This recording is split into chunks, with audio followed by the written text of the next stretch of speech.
Now, as load shedding continues in South Africa, we look at the cost to an economy already brought to its knees due to COVID-19 and previous internal and external shocks.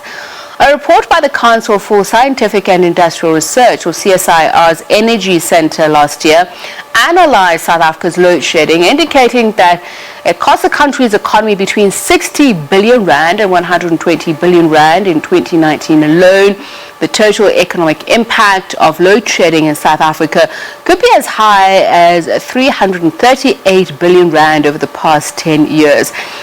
So that's according to the report, which is titled Setting Up for the 2020s, Addressing South Africa's Electricity Crisis and Getting Ready for the Next Decade. To speak a little further about this, we're joined now by economist Professor Jannie Rossouw. A very good evening to you, Professor Rossouw. Thank you so much for taking the time to speak to us.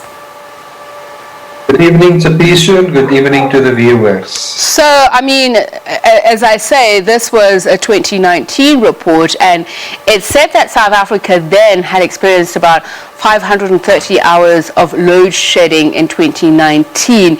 So just how much have we lost since then, do you think? Is it possible to quantify it at this point? We can quantify the loss in three ways. We can try to work out a rand amount, we can try to work out a reduction in economic growth, and we can try to work out an opportunity cost owing to people not investing in our economy as a result of load shedding. Okay, so Prof, can you do that then? Yeah, the rand amount sounds quite right to me that you've given in the intro. My sense is that load shedding has cut off 1 percentage point from economic growth over the last decade. So the economy would have grown at 1 percentage point faster over the last decade if it was not for load shedding. It means our economy would probably have been about 13% bigger by now, because this is 1% cumulatively, of course.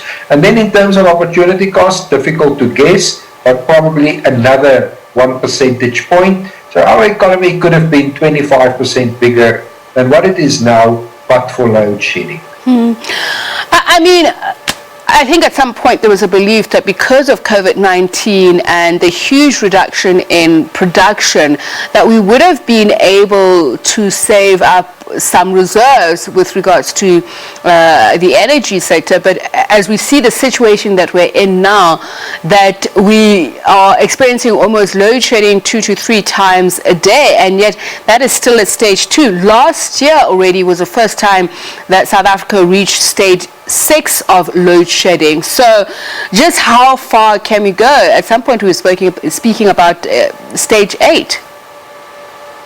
Indeed, Eskom has no ability to plan at the moment. It just surprises the economy with load shedding.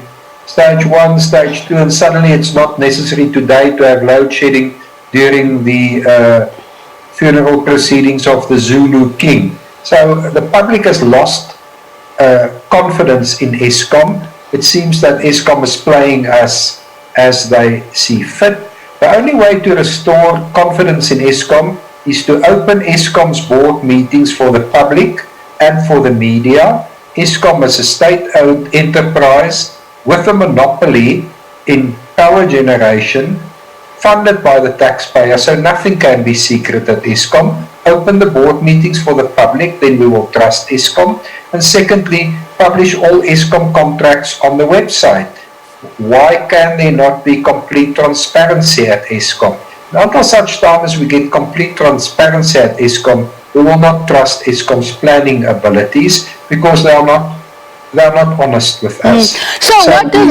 Prof, what does the picture look like? I mean, Eskom put out a stinging response just a day or two ago, hitting out at the media for suggesting that we could be contending with load shedding for the next 5 years.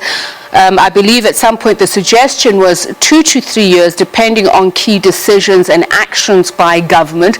Government coming out today and announcing the successful bidders of the IPPs. What kind of a situation are we looking at here? Could we have extended load shedding and the IPPs, are they going to make an impact on our grid?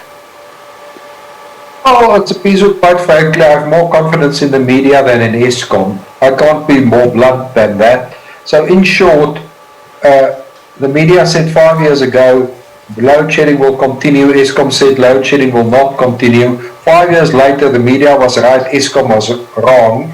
So now the media says, commentator says, load shedding will continue. Eskom says, it's not the case. I have more confidence in public commentators and the media than in Eskom. I will only trust Eskom again once they've earned my confidence. So at this point in time, I have every reason to believe that load shedding will continue, but to the extent that we will get IPPs, load shedding will be reduced because IPPs will produce electricity in a much more sustainable and reliable way than what Eskom can do. In short, Prof, what is Eskom's projected energy availability factor? Well, we see different views on this. Again, we have the Eskom view, that we have the public view. The disconcerting aspect, however, is that Eskom is planning for a diminishing market. Each time we see load shedding, we see more households and more businesses going off-grid.